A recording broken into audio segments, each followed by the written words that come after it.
Welcome to K learning campus. আমরা আগের দিন পড়েছিলাম উত্তরের পার্বত্য অঞ্চলের প্রস্থ বরাবর ভাগ। আজকে আমরা পড়ব হিমালয় পর্বতের দৈর্ঘ্য বরাবর ভাগ।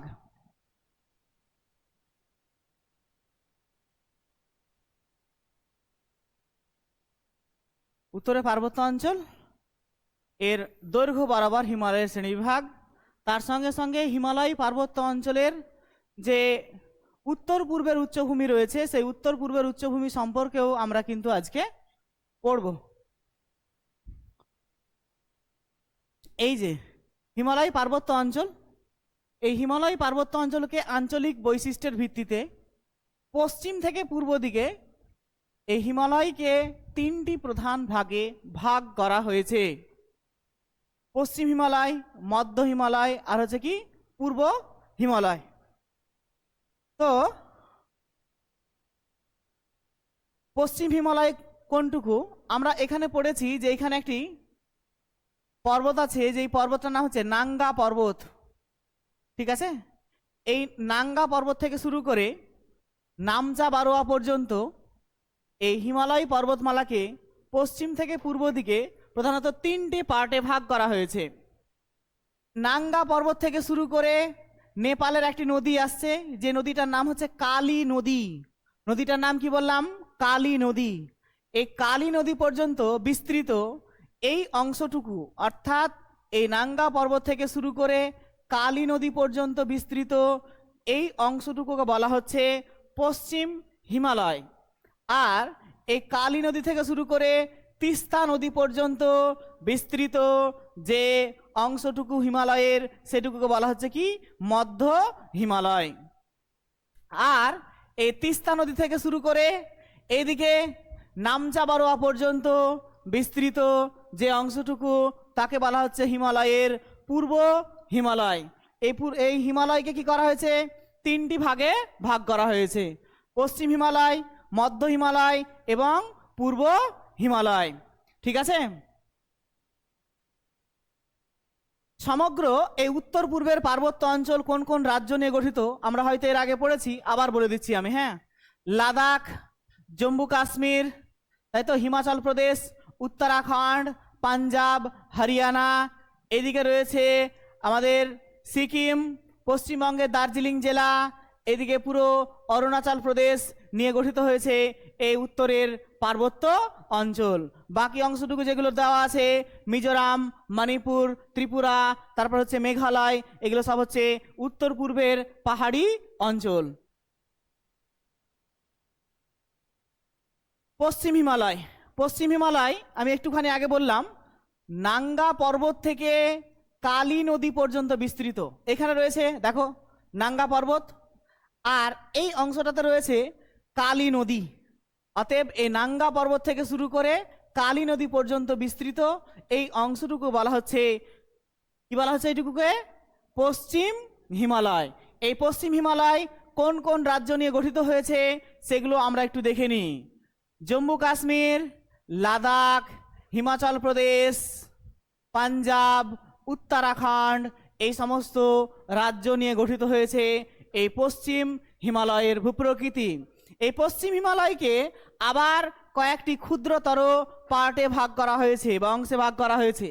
যেমন আমরা দেখব কাশ্মীর হিমালয়, হিমাচল হিমালয়, কুমায়ুন হিমালয়। কাশ্মীর হিমালয়, কাশ্মীর হিমালয়, হিমাচল হিমালয় আর কুমায়ুন হিমালয়।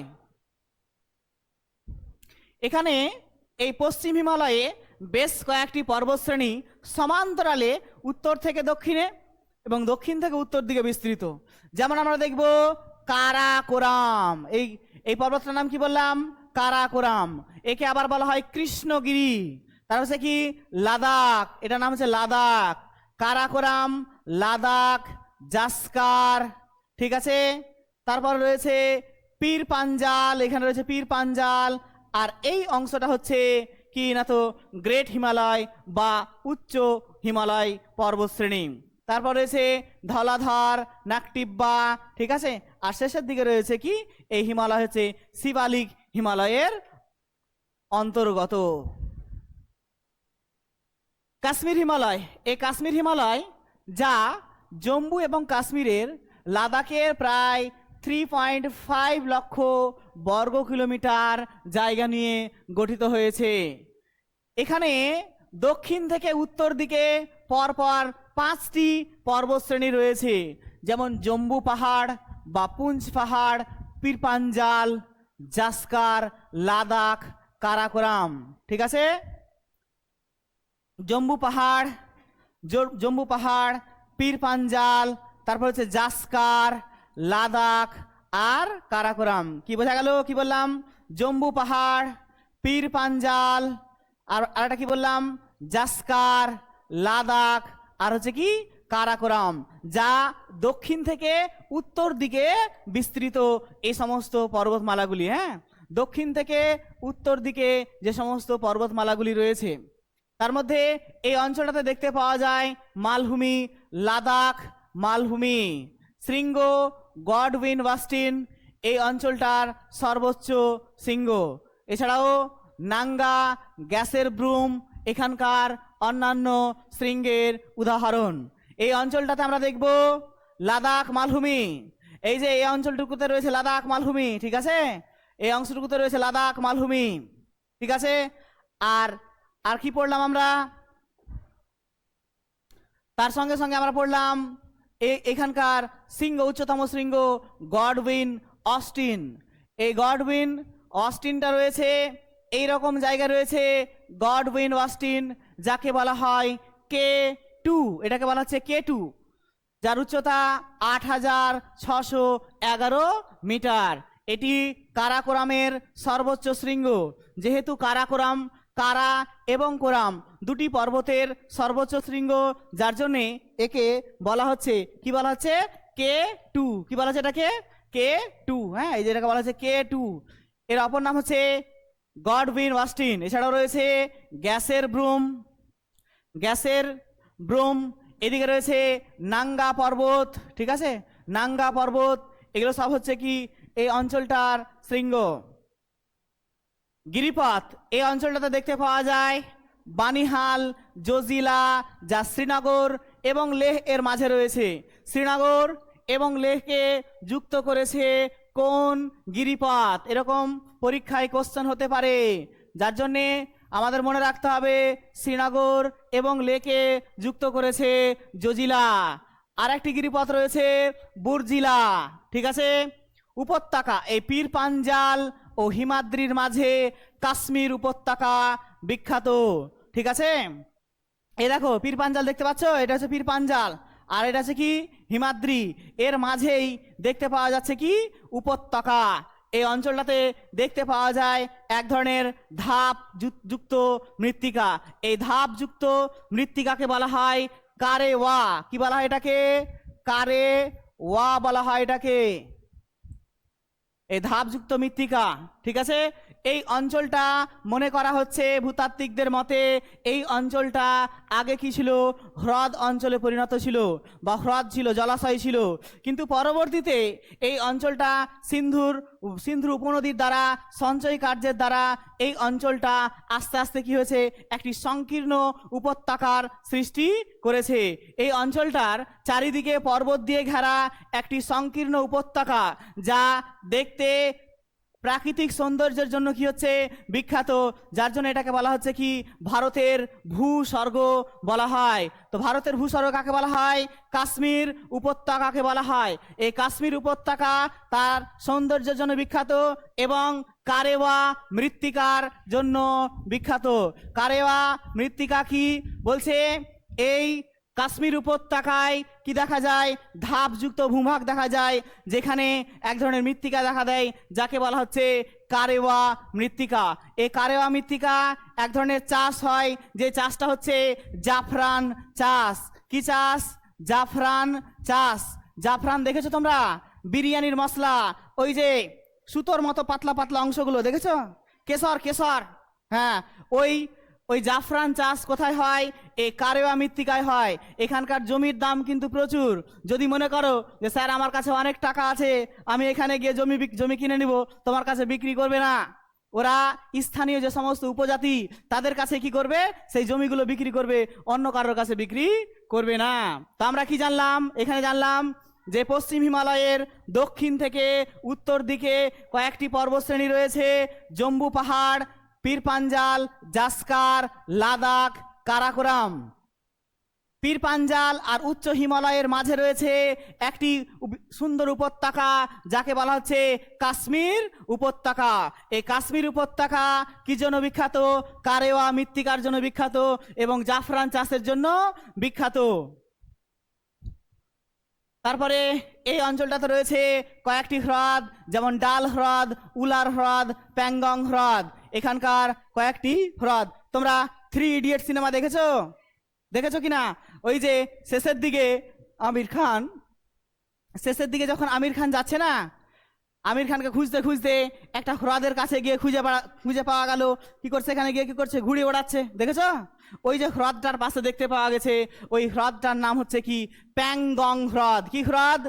প্যাংগং হ্রদ, যা এই রকম জায়গায় রয়েছে, লাদাখের এই রকম অংশে রয়েছে। কি রয়েছে? প্যাংগং হ্রদ, প্যাংগং হ্রদ, ঠিক আছে। আর এই নাঙ্গা পর্বতের কাছে এইখানে দেখতে পাওয়া যায় দুটি হ্রদ, একটা হচ্ছে উলার হ্রদ আর আরেকটা হচ্ছে কি ডাল হ্রদ। উপরের যেই হ্রদটা সেটা হচ্ছে কি উলার হ্রদ, উলার হ্রদ। আর নিচের যেই হ্রদটা দেখতে পাচ্ছি আমরা, এটা হচ্ছে কি ডাল হ্রদ। এই ডাল হ্রদ কিন্তু যারা পর্যটক এদেরকে কিন্তু প্রচুর আকৃষ্ট করে। এই ডাল হ্রদের উপরের দিকে কি থাকে, বরফের একটা লেয়ার তৈরি হয়ে থাকে, আর তার উপর দিয়ে নৌকা যায়। বরফগুলো কি হয়, দুই পাশে যেন ছিটে ছিটে পড়ে, দেখতে কিন্তু খুব সুন্দর লাগে। হ্যাঁ, যার জন্য কিন্তু এটা উলার হ্রদ, ডাল হ্রদ পর্যটকদের কাছে কিন্তু খুব প্রচুর কি আকৃষ্ট করে।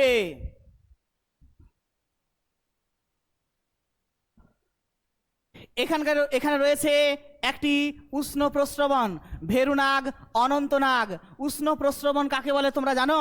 প্রস্রবণ কাকে বলে?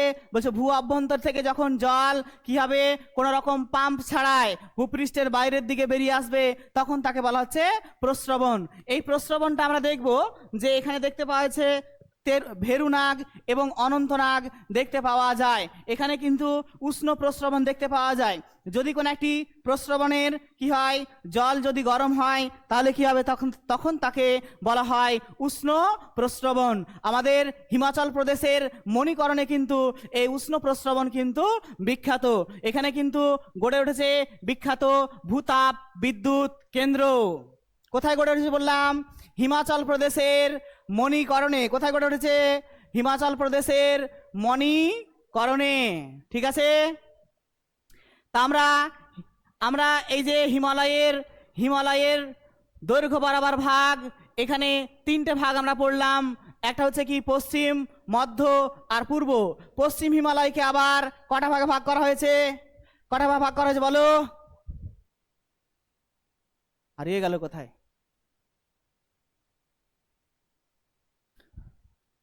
পশ্চিম হিমালয়কে আবার 3টি ভাগে ভাগ করা হয়েছে, কাশ্মীর হিমালয়, হিমাচল হিমালয় আর কুমায়ুন হিমালয়। তার মধ্যে একটা পার্ট আমাদের এখন পড়া হলো, সেটা হচ্ছে কাশ্মীর হিমালয়। এরপরে আমরা শুরু করব হিমাচল হিমালয়। কি শুরু করব? হিমাচল হিমালয়। এই হিমাচল হিমালয় যা সমগ্র পাঞ্জাব এবং হিমাচল প্রদেশে অবস্থিত, প্রায় 64,000 বর্গ কিলোমিটার জায়গা জুড়ে অবস্থিত এই হিমাচল হিমালয়। এখানকার প্রধান পর্বত ধৌলাধর, নাকটিব্বা, মুসৌরি, জ্বালামুখী পাহাড়। এখানে রয়েছে বিখ্যাত উপত্যকা কুলু কাংড়া উপত্যকা, চুম্বি উপত্যকা, লাহুল ও স্পিতি উপত্যকা। এখানে রয়েছে রোটাং পাস, যা কুলু এবং লাহুলের মধ্যে যোগাযোগ রক্ষা করে। শিবকিলা, বড়লাচালা। লা শব্দের অর্থ কি বলেছিলাম আমি? বলো দেখি, লা শব্দের অর্থ কি বলেছিলাম ভৈরব? কি বলেছি বলো? কি? পথ বা রাস্তা। হ্যাঁ, তিব্বতীয় ভাষায় লা শব্দের অর্থ হচ্ছে পথ বা রাস্তা, যার জন্য প্রত্যেকটা গিরিপথের শেষের দিকে লা শব্দটাকে তিব্বতীয়রা কি করে ব্যবহার করে। তো হিমালয়ের ক্ষেত্রফল 64,000 বর্গ কিলোমিটার। হিমালয়ের ভাগটুকু একটুখানি আমরা দেখে নিই, তাই তো দেখবো না? হিমালয়, এই যে দেখতে পাচ্ছ পাঞ্জাব, হিমাচল প্রদেশ, এই অংশটুকু নিয়ে গঠিত হয়েছে হিমালয়, যা পাঞ্জাব এবং হিমাচল প্রদেশ নিয়ে গঠিত হয়েছে এই হিমালয়। ঠিক আছে, এই হিমালয়ের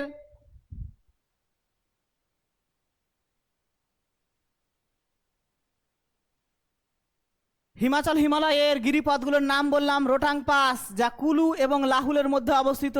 ঠিক আছে, তারপর হচ্ছে কি একটা বর লাচা লা, কি বললাম বর লাচা লা, একটা গিরিপথ মনে হচ্ছে আমি দেখেছি, দাঁড়াও একটু দেখতে দাও আমাকে।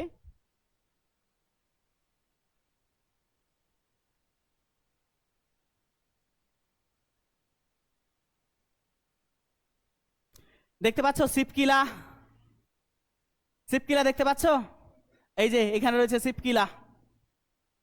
ঠিক আছে, তারপরে এখানে রয়েছে এই যে বর লাচালা, এই যে এখানে রয়েছে বর লাচালা। ঠিক আছে, বর লাচা লা। আর কি গিরিপথ দেখতে পাচ্ছ এখানে বলো তো দেখি? এই যে গিরিপথ বা পাস, এই যে এক্স চিহ্ন দেওয়া আছে, এখানে গুণ চিহ্ন দেওয়া আছে। আমরা দুটো দেখতে পেলাম, এখানে আরেকটা রয়েছে, এই যে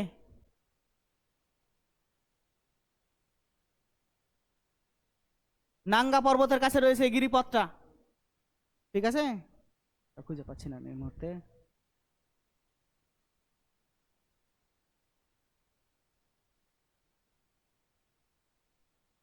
এই হচ্ছে কি হিমালয় পাঞ্জাব এবং হিমাচল প্রদেশ নিয়ে গঠিত।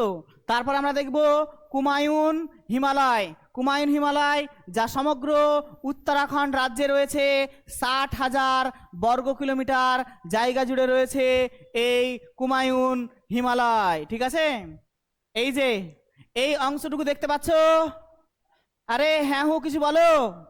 হ্যাঁ, এইটুকু হচ্ছে কি বলতো কুমায়ুন হিমালয়। হ্যাঁ, মজার বিষয় হলো এই, আমরা প্রস্থ বরাবর হিমালয়ের 4টা ভাগ পড়েছি, কি কি বলো দেখি? টেথিস হিমালয়, হিমাদ্রি হিমালয়, হিমাচল হিমালয় আর শিবালিক হিমালয়। কিন্তু মজার বিষয় হলো এই যে এর উপর দিয়ে 3টা গেছে। কি কটা গেছে? 3টা। একটা হচ্ছে হিমাদ্রি হিমালয়, কি গেছে? হিমাদ্রি হিমালয়। তারপরে গেছে হিমাচল হিমালয় আর শিবালিক হিমালয়। তার মানে আমরা জানতে পারলাম এই কুমায়ুন হিমালয়ের যে ভাগটা, সেই ভাগের মধ্য দিয়ে প্রস্থ বরাবর 3টে ভাগ গেছে। কটা ভাগ গেছে? 3টে ভাগ। কি কি বললাম? হিমাদ্রি হিমালয়, হিমাচল হিমালয় আর শিবালিক হিমালয় এই অঞ্চলের ওপর দিয়ে প্রসারিত হয়েছে। অর্থাৎ এই যে কুমায়ুন হিমালয়ের মধ্য দিয়ে কি হয়েছে? প্রসারিত হয়েছে। এই কুমায়ুন হিমালয় কিন্তু প্রাকৃতিক সৌন্দর্যের জন্য কিন্তু খুবই বিখ্যাত। হ্যাঁ, এই অঞ্চলটা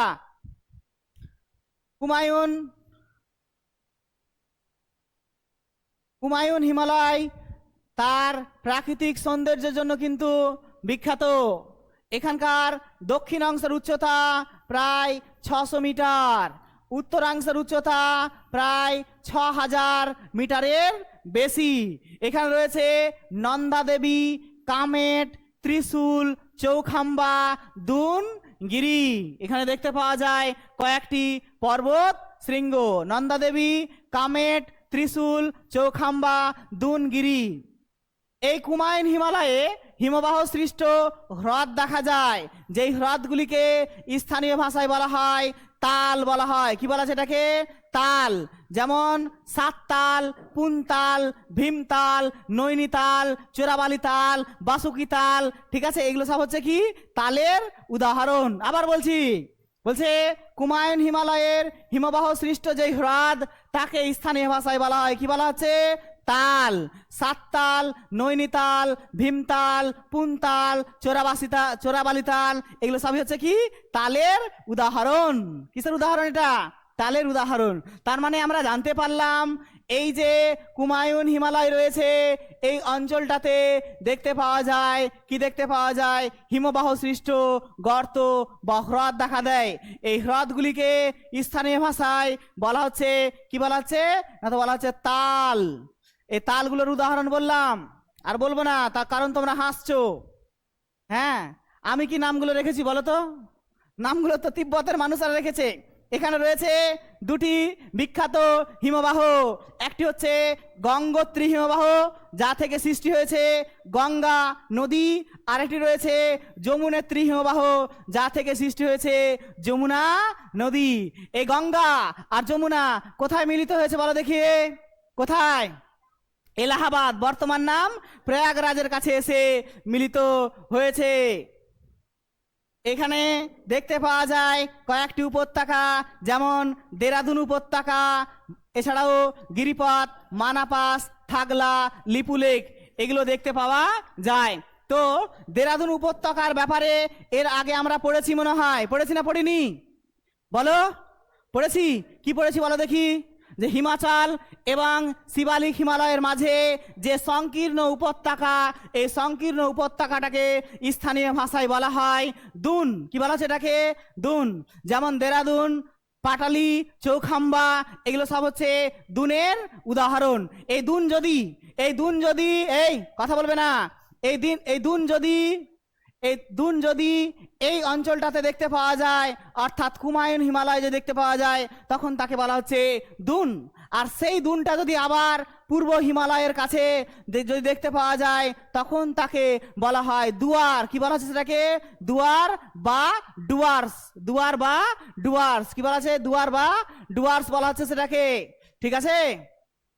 তো এই অঞ্চলটার গিরিপথের নাম হচ্ছে মানাপাস, থাগলা, আর হচ্ছে কি লিপু লেক। লিপু লেক। কিছু বলছো বলো? তারপরে আমরা তাহলে হিমাচল হিমালয় পড়লাম আর কুমায়ুন হিমালয়। হিমাচল হিমালয়ের এবং কুমায়ুন হিমালয় আর কাশ্মীর হিমালয় সম্পর্কে একটুখানি আমরা রিভাইজ করে নিই। তার কারণ এই জিনিসগুলো খুব সহজ হলেও নামগুলো জটিল।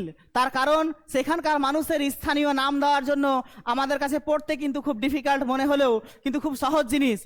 এই আমরা জানি সমগ্র পশ্চিম হিমালয়কে, এই যে সমগ্র পশ্চিম হিমালয়, এই পশ্চিম হিমালয়কে প্রধানত তিনটে পার্টে ভাগ করা হয়েছে। একটা হচ্ছে কি বলো দেখি?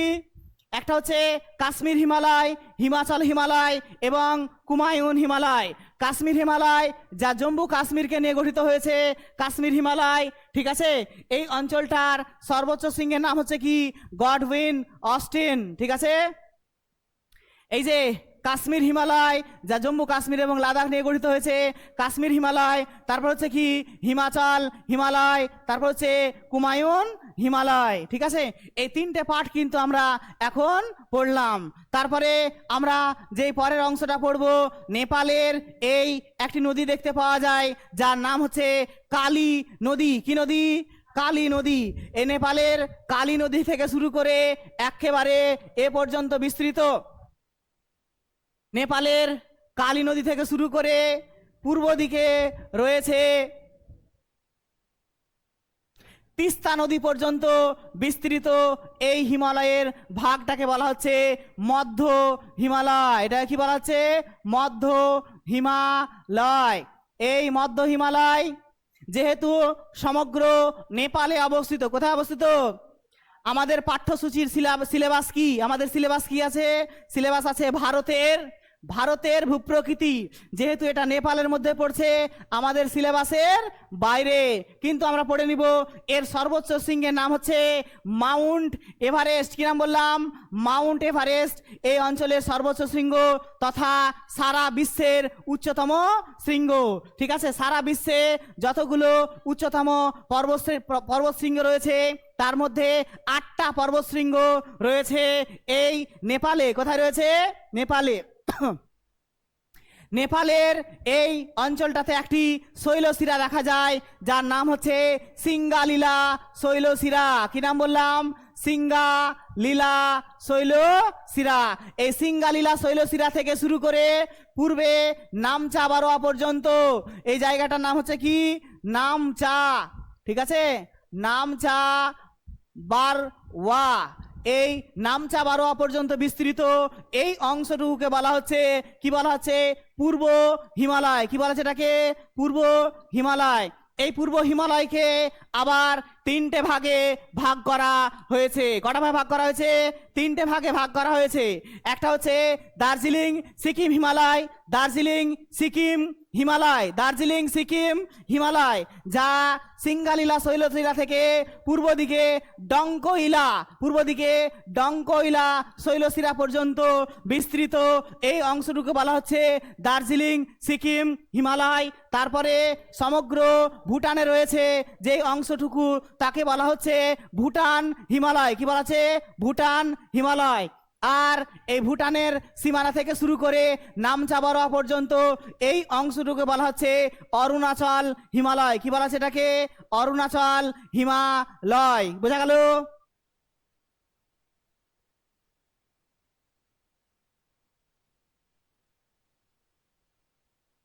এই দেখো লেখা আছে সমগ্র মধ্য হিমালয় নেপালে অবস্থিত। এর সর্বোচ্চ শৃঙ্গের নাম মাউন্ট এভারেস্ট।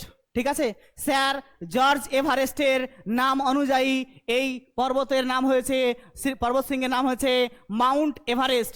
এর অবস্থান তারপর হচ্ছে পূর্ব হিমালয় বললাম সিঙ্গালীলা থেকে শুরু করে নামচা বারোয়া পর্যন্ত বিস্তৃত।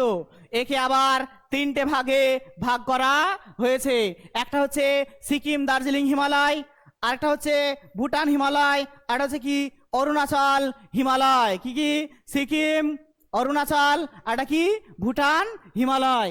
সিকিম দার্জিলিং হিমালয়, এই সিকিম দার্জিলিং হিমালয় সমগ্র সিকিম রাজ্য ও পশ্চিমবঙ্গের দার্জিলিং জেলা জুড়ে বিস্তৃত। এই পশ্চিম দিকে সিঙ্গালীলা পর্বত থেকে পূর্বে ডঙ্গকিয়ালা পর্বত পর্যন্ত এর সীমানা। কোনটা বললাম? দার্জিলিং সিকিম হিমালয়ের।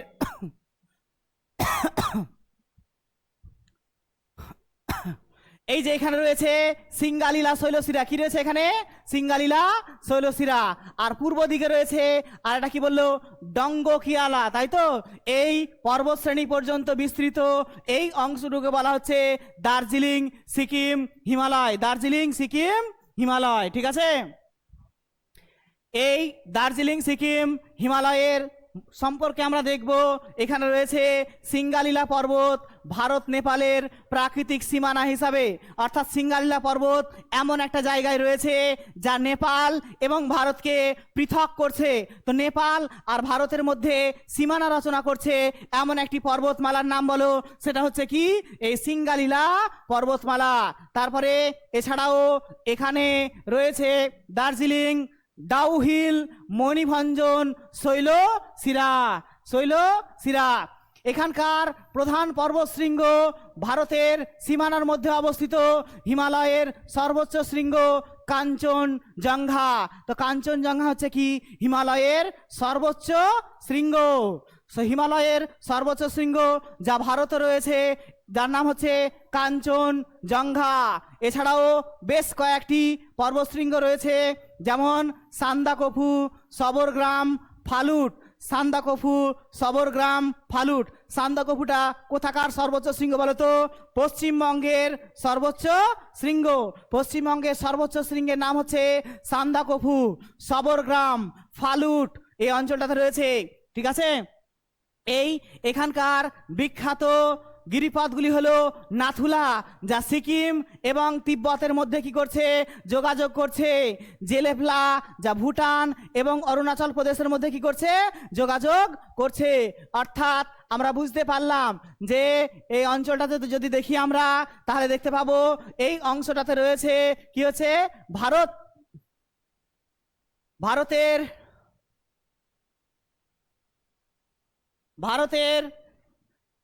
নাথুলা সিকিম এবং তিব্বতের মধ্যে কি করছে?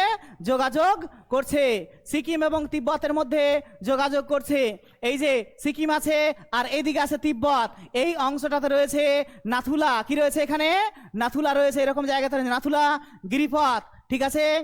আর এই অংশটাতে রয়েছে যে গিরিপথটা, সেই গিরিপথটার নাম কি বললাম বলো তো? কি বললাম?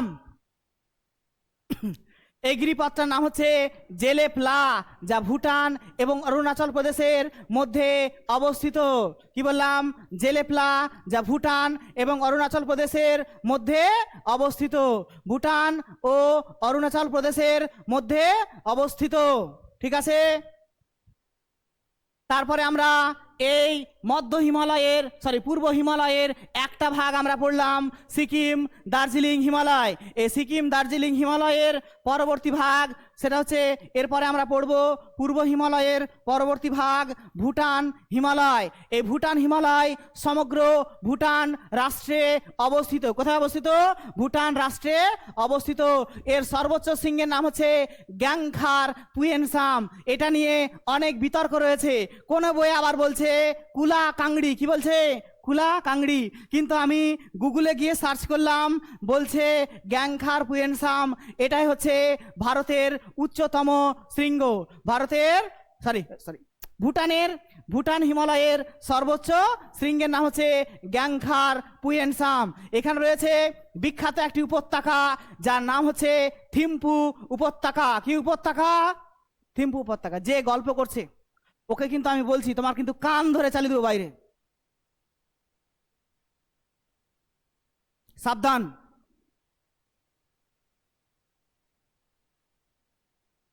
তো আমরা পূর্ব হিমালয়ের তিনটে ভাগ কি কি পড়লাম? সিকিম দার্জিলিং হিমালয়, ভুটান হিমালয়, ঠিক আছে। আর আরেকটা ভাগ আমরা পড়বো, সেটা হচ্ছে কি? অরুণাচল হিমালয়। আমি কি ম্যাপে দেখালাম জায়গাগুলো? পূর্ব হিমালয়ের ভাগটা দেখিয়েছি, আবার দেখিয়ে দিছি, দেখে নাও। আবার দেখিয়ে দিছি, দেখে নাও। এই যে এই অংশটুকু এদিকে রয়েছে কোন শৈলশিরা বলো দেখি? সিঙ্গালীলা শৈলশিরা। আর এখানে রয়েছে কি? ডঙ্কইলা। এর মাঝে যে অংশটুকু সেটাকে বলা হচ্ছে কি? কি বলা হচ্ছে? দার্জিলিং, সিকিম দার্জিলিং হিমালয়। কি বলা হচ্ছে? সিকিম দার্জিলিং হিমালয়, ঠিক আছে। আর ডঙ্কইলা থেকে এই অরুণাচল প্রদেশের সীমানা পর্যন্ত সমগ্র ভুটানে যে অংশটুকু রয়েছে সেটাকে বলা হচ্ছে ভুটান হিমালয়। কি বলা হচ্ছে এটাকে? ভুটান হিমালয়। আর এই অংশ থেকে শুরু করে একেবারে নাঙ্গা পর্বত, কোথায় দেখা দিচ্ছে? এরকম জায়গাতে হবে, হ্যাঁ। নাঙ্গা পর্বত পর্যন্ত বিস্তৃত অংশটুকু বলা হচ্ছে অরুণাচল হিমালয়। কি বলা হচ্ছে এটাকে? অরুণাচল হিমালয়। এই অরুণাচল হিমালয় সম্পর্কে আমরা একটুখানি দেখে নিই, ঠিক আছে। অরুণাচল হিমালয়, যা আসাম এবং অরুণাচল প্রদেশের প্রায় ৬৭,০০০ বর্গ কিলোমিটার জায়গা জুড়ে অবস্থিত। এই অঞ্চলের হিমালয়ের তিনটি প্রধান পর্বতশ্রেণী দেখা যায়, যেমন ডাফলা, মিরি আর কি রয়েছে? কৃষ্ণ পাহাড়। এই অঞ্চলের সর্বোচ্চ শৃঙ্গের নাম হচ্ছে কাংগাডো বা কাংগাডো রাইজ। এখানে রয়েছে বেশ কয়েকটি গিরিপথ, যেমন ডোমলা, ঠোঙ্গুলা, এগুলো সব হচ্ছে কি? এই অঞ্চলের কয়েকটি গিরিপথ, ঠিক আছে।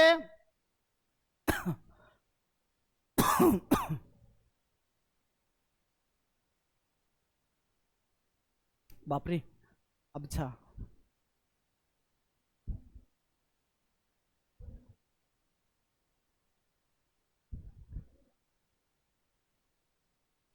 এই যে মিসমি পাহাড় দেখতে পাচ্ছ, মিসমি পাহাড় এখানে রয়েছে, হ্যাঁ। তারপরে এদিকে আরো কয়েকটি পর্বতমালা রয়েছে, কিন্তু এখানে দেখানো নেই আর কি।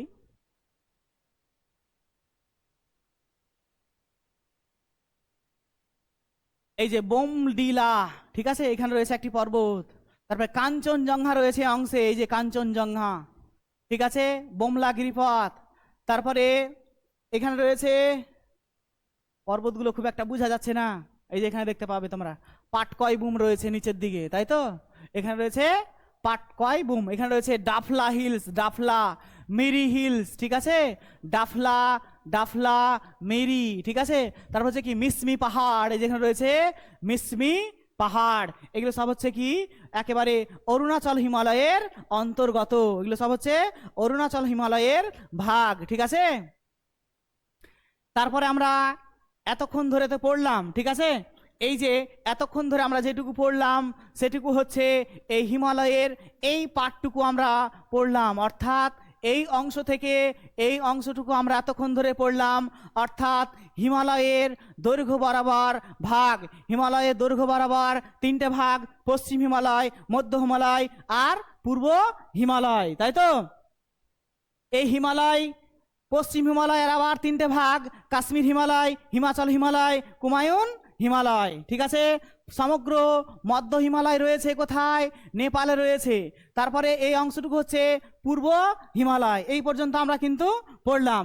এরপরে আমরা পড়ব এই অংশটুকু, অর্থাৎ উত্তর পূর্বের পাহাড়ি অঞ্চল। এই অংশটুকু কি বলা হচ্ছে? উত্তর পূর্বের পাহাড়ি অঞ্চল বা উত্তর পূর্বের উচ্চভূমি অঞ্চল। কি বলা হচ্ছে? উত্তর পূর্বের উচ্চভূমি অঞ্চল। এই ম্যাপটা দেখতে পাচ্ছ তোমরা? এই ম্যাপটা দেখতে পাচ্ছ? এই যে সাইডেরটা দেখো, বলছে আমরা পড়েছি প্যানজিয়া প্যান্থালাসা, পড়েছি কিনা? যে আলফ্রেড ওয়েগনার তিনি বলছেন যে মহাদেশীয় সঞ্চরণের জন্য এখন যেখানে প্রত্যেকটা স্থলভাগ একত্রে ছড়িয়ে ছিটিয়ে অবস্থান করছে, সৃষ্টির আদি লগ্নে কিন্তু একসঙ্গে অবস্থান করতো না, তাই তো? একসঙ্গে অবস্থান করত, তার মধ্যে জোয়ারি শক্তির জন্য কি হয়েছে, এই ভূভাগটা আস্তে আস্তে কি হয়েছে, ছড়িয়ে ছিটিয়ে অবস্থান করছে। যেমন দেওয়া আছে এখানে ইন্ডিয়ান ল্যান্ডমার্ক দেওয়া আছে 70 মিলিয়ন বছর আগে, তারপর 50 মিলিয়ন বছর আগে আস্তে আস্তে ইকুয়েটরের কাছে এসছে। তারপরে কোথায় এসছে? পরবর্তীতে এই ইন্ডিয়ান প্লেট, এবং এদিক থেকে রয়েছে যেই প্লেটটা তার নাম হচ্ছে ইউরেশিয়ান প্লেট। এই ইউরেশিয়ান প্লেট এবং ইন্ডিয়ান প্লেট গিয়ে যখন ধাক্কা মারলো, তখনই গিয়ে সৃষ্টি হলো হিমালয় পর্বতমালা। এর মাঝখানে যেই মহীখাতটা ছিল তার নাম হচ্ছে টেথিস মহীখাত। কি নাম? টেথিস মহীখাত। এই টেথিস মহীখাতে ভাঁজপ্রাপ্ত হয়েছে। তো তোমরা একটুখানি প্রশ্ন করবে না যে স্যার আপনি তো পর্বতমালা দেখাচ্ছেন, কিন্তু সব থেকে বেশি পর্বত চওড়া বেশি রয়েছে বা পার্বত্য অঞ্চল সব থেকে বেশি চওড়া রয়েছে একেবারে পশ্চিম অংশটুকু রয়েছে, আর পূর্ব অংশটুকু সব থেকে বেশি চওড়া রয়েছে, কিন্তু মধ্য অংশটা তুলনামূলকভাবে কম চওড়া কেন? এরকম প্রশ্ন করবে না তোমরা? আমি প্রশ্ন করছি, আমি উত্তর দিব, ঠিক আছে। তার কারণ হচ্ছে এই অঞ্চলটাতে দেখতে পাওয়া যায় দুটো ভূভাগ সৃষ্টির আদি লগ্ন থেকেই, আগে থেকে হিমালয় পর্বতমালা সৃষ্টির আগে থেকেই আমাদের ভারতবর্ষে দুটো প্রাচীন ভূখণ্ড ছিল। একটার নাম কি বলো দেখি? আরাবল্লী পর্বতমালা, আর এদিকে রয়েছে কি? মেঘালয় মালভূমি। এই মেঘালয় মালভূমি গিয়ে যখনই ধাক্কা মারলো, কার সঙ্গে গিয়ে? ইউরেশিয়ান প্লেটের সঙ্গে গিয়ে যখনই ধাক্কা মারলো, এই অঞ্চলটা উঁচু থাকার জন্য কি করেছে? বেশি প্রেসার ক্রিয়েট করেছে, এবং এই অংশটাও কিন্তু বেশি প্রেসার ক্রিয়েট করেছে। আগে মনে করা হয়েছে এই মেঘালয় এবং ছোটনাগপুর মালভূমি একসঙ্গে অবস্থান করত, কিন্তু বর্তমানে এই অংশটা কি হচ্ছে? ভূ আন্দোলনজনিত কারণে বা চ্যুতির কারণে কি হচ্ছে? এই অঞ্চলটা ছোটনাগপুর মালভূমি অঞ্চল থেকে কি হচ্ছে? কিছুটা দূরে গিয়ে অবস্থান করছে, ঠিক আছে। যার জন্যে যেহেতু এই উচ্চ আরাবল্লী পর্বতমালা এবং মেঘালয় মালভূমি এই অঞ্চলটাতে এইখানে একটা বাঁক সৃষ্টি করেছে আর এখানে একটা বাঁক সৃষ্টি করেছে মেয়েদের চুলের কাঁটার ন্যায়। কি কার মতো? মেয়েদের চুলের কাঁটার ন্যায়। এই যে তীব্র বাঁক নিয়ে গেল, এটাকে বলা হচ্ছে, কি বলা হচ্ছে? সিনটেক্সিয়াল বেন্ড। কি বলা হচ্ছে এটাকে? সিনটেক্সিয়াল বেন্ড বলা হয়। সিনটেক্সিয়াল বেন্ড বলা হয়। তো সিনটেক্সিয়াল বেন্ড কি? হিমালয় পর্বতমালা পশ্চিম দিকে ও পূর্ব দিকে, পশ্চিম দিকে নাঙ্গা পর্বতের কাছে, কোথায় বলো তো? নাঙ্গা পর্বতের কাছে তীব্র বাঁক নিয়ে অগ্রসর হয়েছে, এবং পূর্ব দিকে নামচা বড়োয়া বলে একটা শৃঙ্গ, সেখানেও কি হয়েছে? তীব্র বাঁক নিয়ে অগ্রসর হয়েছে। এই দুটো বাঁককে বলা হয় সিনটেক্সিয়াল বেন্ড। যখন এই পশ্চিম দিকে দেখতে পাওয়া যায় তখন সেটা বলা হচ্ছে ওয়েস্টার্ন সিনটেক্সিয়াল বেন্ড, আর পূর্ব দিকে দেখতে পাওয়া গেলে তখন সেটাকে বলা হচ্ছে পূর্ব সিনটেক্সিয়াল বেন্ড। তাই তো?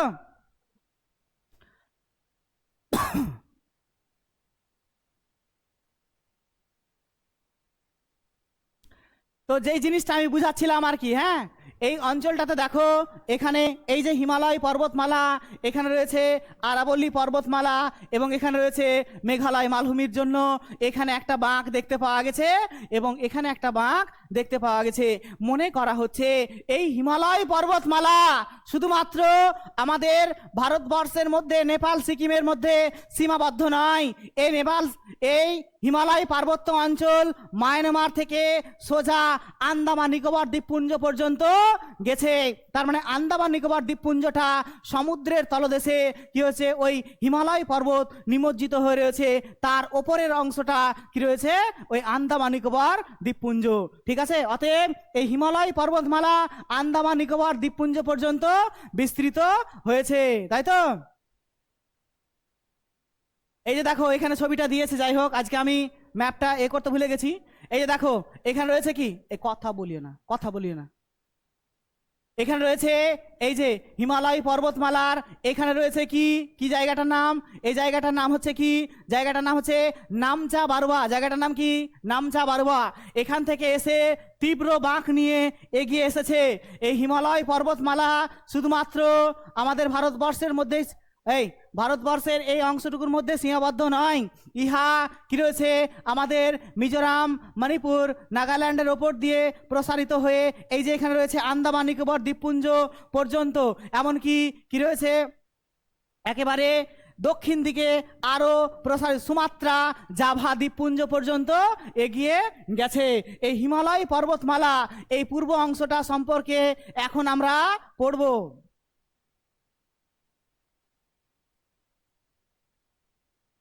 এই উত্তর পূর্বের উচ্চভূমি সম্পর্কে যদি আমরা দেখি তাহলে দেখতে পাবো যে এখানে এই অঞ্চলটা দুটি ভাগে বিভক্ত। একটা হচ্ছে উত্তর পূর্বের পাহাড়ি অঞ্চল, আর একটা হচ্ছে মেঘালয় মালভূমি। কি হচ্ছে, একটা উত্তর পূর্বের পাহাড়ি অঞ্চল, আর একটা হচ্ছে কি মেঘালয় মালভূমি। এই উত্তর পূর্বের পাহাড়ি অঞ্চল এটি সমগ্র আসাম, অরুণাচল প্রদেশ, নাগাল্যান্ড, মণিপুর, ত্রিপুরা ও মিজোরাম নিয়ে বিস্তৃত। এই পর্বতটা যখন নামচা বারোয়া বলে একটি শৃঙ্গ রয়েছে সেখানে গিয়ে তীব্র বাঁক নিয়ে অগ্রসর হয়েছে, যাকে বলা হচ্ছে সিনটেক্সিয়াল বেন্ট বলা হয়। এই সিনটেক্সিয়াল বেন্টের কাছে কয়েকটা পর্বত রয়েছে, যেমন পাটকয় বুম, মিসমি, নাগাল্যান্ডের নাগা, কোহিমা, ঠিক আছে, মণিপুরের মণিপুর পাহাড়, ঠিক আছে, ত্রিপুরার জাম্পুইটাং, লংতরাই, আসামের মিকির, বরাইল, মিজোরামের মিজো বা লুসাই পাহাড়, ঠিক আছে। এই অঞ্চলটার সর্বোচ্চ শৃঙ্গের নাম হচ্ছে মিসমি পাহাড়ের মাউন্ট দাফা। মিসমি পাহাড়ের মাউন্ট দাফা এটি সমগ্র পূর্বাঞ্চলের সর্বোচ্চ শৃঙ্গ, সমগ্র পূর্বাঞ্চলের সর্বোচ্চ শৃঙ্গ। এছাড়াও সরামতি, জাভ্য এখানকার অন্যান্য উল্লেখযোগ্য শৃঙ্গ। এখানে রয়েছে মণিপুর বিখ্যাত রয়েছে, মণিপুরের ইম্ফল উপত্যকা খুবই বিখ্যাত উপত্যকা, এবং আরও একটি জায়গা বিখ্যাত যার নাম হচ্ছে লোকটাক হ্রদ। ভারতের একমাত্র ভাসমান জাতীয় উদ্যান হচ্ছে এই লোকটাক হ্রদ, যা মণিপুরে অবস্থিত। এই মণিপুরের লোকটাক হ্রদ কিন্তু বিখ্যাত, ঠিক আছে। দেখে না একটুখানি, এই দেখো পাটকয় পাহাড় দেখতে পাচ্ছ, পাটকয় পাহাড়। তারপর হচ্ছে কি মিকির, এটা কি নাগাল্যান্ডের নাগা পাহাড়। তারপর হচ্ছে কি, এটা রয়েছে কি বরাইল, আসামের বরাইল পাহাড়। তারপরে কি দেওয়া আছে, এটা ল্যামিটল রেঞ্জ, লেথা রেঞ্জ, মিজো পাহাড় এই অঞ্চলটা রয়েছে। এছাড়া রয়েছে ত্রিপুরাতে ত্রিপুরা পাহাড়, সাখানটাং, এগুলো সব হচ্ছে কি উত্তর পূর্বের কয়েকটি পাহাড়। এই যে দেখো, যা ভারত এবং মায়ানমারের মধ্যে কি করেছে, সীমানা হিসাবে কাজ করছে। ভারত এবং মায়ানমারের মধ্যে কি করছে, সীমারেখা হিসাবে কাজ করছে। তারপর আমরা পড়বো এই উত্তর পূর্বের পাহাড়ি অঞ্চলের আর একটি ভাগ, যে অংশটুকু হচ্ছে এই যে এই অংশটুকু, এটার নাম হচ্ছে মেঘালয় মালভূমি। মেঘালয় নামটার নাম, এই রাজ্যটার নাম মেঘালয় কেন হলো? এটাকে যদি আমরা সন্ধি বিচ্ছেদ করি দুটো পাবো, মেঘ যোগ আলয়। যেহেতু এই অঞ্চলটাতে কি রয়েছে, মেঘের আবাসস্থল বা মেঘের থাকার জায়গা, যার জন্য এটাকে বলা হচ্ছে মেঘালয়। এই অঞ্চলটাতে বৃষ্টিপাত সব থেকে বেশি হয়। বিশ্বের সর্বাধিক আর্দ্রতম স্থানের নাম হচ্ছে মেঘালয়ের মৌসিনরাম। মেঘালয়ের মৌসিনরাম সব থেকে বেশি বৃষ্টিপাত দেখতে পাওয়া যায়। এই অঞ্চলটাতে বেশ কয়েকটি পর্বত রয়েছে, যেমন গাঢ় পাহাড়, কি গাঢ় পাহাড়, খাসি পাহাড়, জয়ন্তিয়া পাহাড়, ঠিক আছে, গাঢ়, খাসি, জয়ন্তিয়া, মিরিক, এই সমস্ত পাহাড়গুলি প্রায় কি হচ্ছে না তো পশ্চিম থেকে পূর্ব দিকে বিস্তৃত, ঠিক আছে। এই পর্বতগুলির সম্পর্কে যদি আমরা দেখি যে ছোটনাগপুর মালভূমির এটি একটি বিচ্ছিন্ন অংশ, অতএব আগে এই মেঘালয় মালভূমি ও ছোটনাগপুর মালভূমি একসঙ্গে অবস্থান করছে, কিন্তু সেটা পরবর্তীতে কি দ্বারা, পরবর্তীতে সেটা ভূ আলোড়নের দরুন বসে গিয়ে মূল মালভূমি থেকে আলাদা হয়ে গেছে এবং তার মাঝখানে রয়েছে একটি গ্যাপ যাকে বলা হয় মালদা গ্যাপ, তাই তো, মালদা এবং বাংলাদেশ, তারপরে রয়েছে কি মেঘালয় মালভূমি। এই বর্তমানে এটি একটি ব্যবচ্ছিন্ন মালভূমির উদাহরণ, ঠিক আছে। পাহাড়, এখানে বেশ কিছু ক্ষয়জাত পাহাড় রয়েছে, যেমন শিলং, মিকির, খাসি, জয়ন্তিয়া, গাঢ়। এই গাঢ় পাহাড়ের সর্বোচ্চ শৃঙ্গের নাম হচ্ছে নক রেক। কি নাম বললাম? Knock rake. শিলং মালভূমির সর্বোচ্চ শৃঙ্গের নাম হচ্ছে শিলং। শিলং পিক হচ্ছে এই শিলং মালভূমির সর্বোচ্চ শৃঙ্গ। এই অঞ্চলটাতে দেখতে পাওয়া যায় একটি বিখ্যাত উপত্যকা যার নাম হচ্ছে সুরমা উপত্যকা। আসামের এই সুরমা উপত্যকা চা চাষের জন্য বিখ্যাত। দক্ষিণ দিকে খাড়া ঢাল দেখতে পাওয়া যায় যাকে বলা হয় ওয়ার বলা হয়। কি বলা আছে? ওয়ার। কি বলা আছে? এটাকে ওয়ার বলা হয়, ঠিক আছে। তাহলে আমরা বুঝতে পারলাম উত্তর পূর্বের এই উচ্চভূমিকে দুটো ভাগে ভাগ করা হচ্ছে, একটা হচ্ছে উত্তর পূর্বের পাহাড়ি অঞ্চল, একটা হচ্ছে মেঘালয় মালভূমি।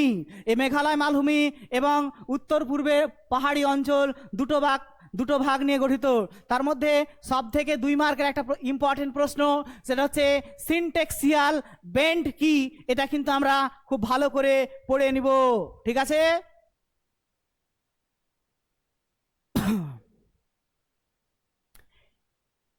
এই মুহূর্তে আমরা পড়লাম হিমালয় পর্বতমালার দৈর্ঘ্য বরাবর শ্রেণী বিভাগ। কি পড়লাম? হিমালয় পর্বতমালার দৈর্ঘ্য বরাবর শ্রেণী বিভাগ। এখন আমরা পড়ব হিমালয় পর্বতের গুরুত্ব, মানে হিমালয় পর্বতমালা আমাদের ভারতবর্ষের একেবারে উত্তর দিকে যে রয়েছে, এই উত্তর দিকে থাকার জন্য আমাদের ভারতের কি সুবিধা হয়েছে, তাই তো। এই দেখো হিমালয় পর্বতমালা দেখতে পাচ্ছ, এই হিমালয় পর্বতমালা ভারতের উত্তর দিকে থাকার জন্য কি কি সুবিধা রয়েছে তার পয়েন্টগুলো যদি দেখি আমরা দেখতে পাবো যে 1 নম্বর পয়েন্ট দেওয়া আছে কি, জলবায়ু নিয়ন্ত্রণ। কি করছে? জলবায়ুটা কি করছে? আমাদের ভারতবর্ষের জলবায়ুটাকে নিয়ন্ত্রণ করছে। বলছে কেমন করে নিয়ন্ত্রণ করছে? বলছে দক্ষিণ পশ্চিম মৌসুমী বায়ুর এই বঙ্গোপসাগরীয় শাখা যখন হিমালয় পর্বতে গিয়ে বাধাপ্রাপ্ত হয় তখন উত্তর পূর্বের রাজ্যগুলোতে বৃষ্টিপাত তো হয়ই, ঠিক আছে, এমনকি ভারতবর্ষের মধ্যভাগেও কিন্তু বৃষ্টিপাত দেখতে পাওয়া যায়। যদি এই হিমালয় পর্বতমালা না থাকতো তাহলে এই দক্ষিণ পশ্চিম মৌসুমী বায়ু কি হতো না? বাধাপ্রাপ্ত হতো না। এই বাধাপ্রাপ্ত না হলে ভারতবর্ষে বৃষ্টিপাত হতো না। মনে করা হচ্ছে যে বেশিরভাগ অংশটুকু অর্থাৎ ভারতবর্ষের প্রায় 50% জায়গা কিসে পরিণত হয়ে যেত? মরুভূমিতে পরিণত হয়ে যেত। তারপর বলা হচ্ছে এই হিমালয় পর্বতমালা সুউচ্চ প্রকৃতির হওয়ার জন্য এক ধরনের বাতাস আসে উত্তর দিক থেকে, যেই বাতাসটা হচ্ছে সাইবেরিয়া থেকে আসে। কোথা থেকে আসে? সাইবেরিয়া থেকে আসে। বাতাসের নাম হচ্ছে, বাতাসের বৈশিষ্ট্য হচ্ছে শীতল ও শুষ্ক বাতাস। শান্তনু বোর্ডের দিকে তাকাও। বলছে কি শীতল এবং শুষ্ক বাতাস। এই শীতল এবং শুষ্ক বাতাস যখনই আমাদের ভারতবর্ষে প্রবেশ করার চেষ্টা করে তখন হিমালয় পর্বতে বাধাপ্রাপ্ত হয়ে ভারতবর্ষে প্রবেশ করতে পারে না, আবার ফিরে চলে যায়। অতএব এই শীতল শুষ্ক বাতাস থেকে ভারতকে রক্ষা করছে কে? হিমালয় পর্বতমালা। হিমালয় পর্বতমালা বলছে এই হিমালয় পর্বতমালা বিভিন্ন নদ নদীর উৎসস্থল হিসাবে কাজ করছে। আমাদের ভারতবর্ষের সব থেকে বড় নদী যার নাম হচ্ছে গঙ্গা নদী। এই গঙ্গা নদী উৎপন্ন লাভ করেছে গঙ্গোত্রী হিমবাহ থেকে। এই গঙ্গোত্রী হিমবাহ হিমালয়ের কুমায়ুন হিমালয়ের ভাগ। এখান থেকে যদি না থাকতো এই অঞ্চলটাতে কি গঙ্গোত্রী হিমবাহ, তাহলে কিন্তু গঙ্গার উৎপত্তি ঘটতো না। এবার বা যমুনা কিংবা আরো অন্যান্য নদীগুলো কি করছে? ভারতবর্ষের উৎসস্থল হিসাবে কাজ করছে। অতএব নদ নদীর উৎসস্থল হিসাবেও কাজ করে এই হিমালয় পর্বতমালা। তারপরে একটা পয়েন্ট ছুটে গেছে, প্রতিরক্ষা। বলছে এই হিমালয় পর্বতমালা কি করছে? প্রতিরক্ষা হিসাবে বা গার্ডের মতো ভূমিকা পালন করছে। বলছে যখন এই হিমালয় পার্বত্য অঞ্চল থাকার জন্য হিমালয় পার্বত্য অঞ্চলটাকে টপকে তিব্বতের দিক থেকে বা চীনের দিক থেকে বহিঃশত্রু আমাদের ভারতবর্ষকে যে আক্রমণ করবে, আক্রমণ করতে পারে না। ওরা যদি আসে তাহলে বিপুল পরিমাণে এই পার্বত্য অঞ্চল ওভারটেক করতে গিয়ে বা টপকে আসতে গিয়ে সেখানকার সেনাবাহিনী কি হয়ে যাবে? ক্লান্ত হয়ে যাবে, টায়ার্ড হয়ে যাবে, তখন আর আমাদের ভারতবর্ষের সঙ্গে যুদ্ধ করতে পারবে না। যার জন্যে এই হিমালয় পার্বত্য অঞ্চল কি করছে? ভারতবর্ষের হোমগার্ডের মতো, তাই তো, রক্ষা বা প্রতিরক্ষা করছে, তাই তো? বুঝতে পারছো? তারপরে হচ্ছে পর্যটন কেন্দ্র। এই হিমালয় পার্বত্য অঞ্চলে গড়ে উঠেছে বেশ কয়েকটি কি রয়েছে পর্যটন কেন্দ্র। যেমন আমরা দেখব বদ্রীনাথ, কেদারনাথ, সিমলা, দার্জিলিং, এগুলো কি রয়েছে? পর্যটন কেন্দ্র গড়ে উঠেছে। এবং বিখ্যাত একটি পর্যটন কেন্দ্র যা হচ্ছে কাশ্মীর উপত্যকা। কি উপত্যকা? কাশ্মীর উপত্যকা। এই কাশ্মীর উপত্যকা হচ্ছে কি এই একটি বিখ্যাত পর্যটন কেন্দ্রের উদাহরণ। ঠিক আছে? জীববৈচিত্র্য হটস্পট। এই অঞ্চলটাতে প্রচুর ঘন জঙ্গল রয়েছে।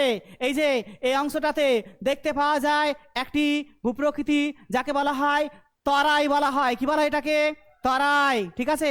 এই তরাই অঞ্চলটাতে কি দেখা যায়? প্রচুর ঘন জঙ্গল দেখতে পাওয়া যায়, যার জন্য এখানে কি হচ্ছে? একটা জীববৈচিত্র্য হটস্পট গড়ে উঠেছে। এই হিমালয় পার্বত্য অঞ্চল জীববৈচিত্র্য হটস্পট। এবং এছাড়াও অন্যান্য ক্ষেত্রে যদি দেখা যায় এখান থেকে বিভিন্ন ধরনের বনজ সম্পদ পাওয়া যায় যা আমাদের দৈনন্দিন জীবনে কি করে? কাজে লাগে। অতএব এখন আমরা হিমালয় পার্বত্য অঞ্চলের গুরুত্ব পড়লাম। ঠিক আছে? আজকে আমরা এইটুকুই পড়বো। পরবর্তীতে আমরা পড়বো কি পড়বো বলো তো দেখি, বলো কি পড়বো? এর পরের দিন আমরা পড়বো এই যে দেখো সমভূমি। এই যে এই অংশটুকু পড়বো আমরা, সমভূমি। দেখতে পাচ্ছ? এই যে সমভূমি, এই অংশটুকু আমরা পরের দিন পড়বো।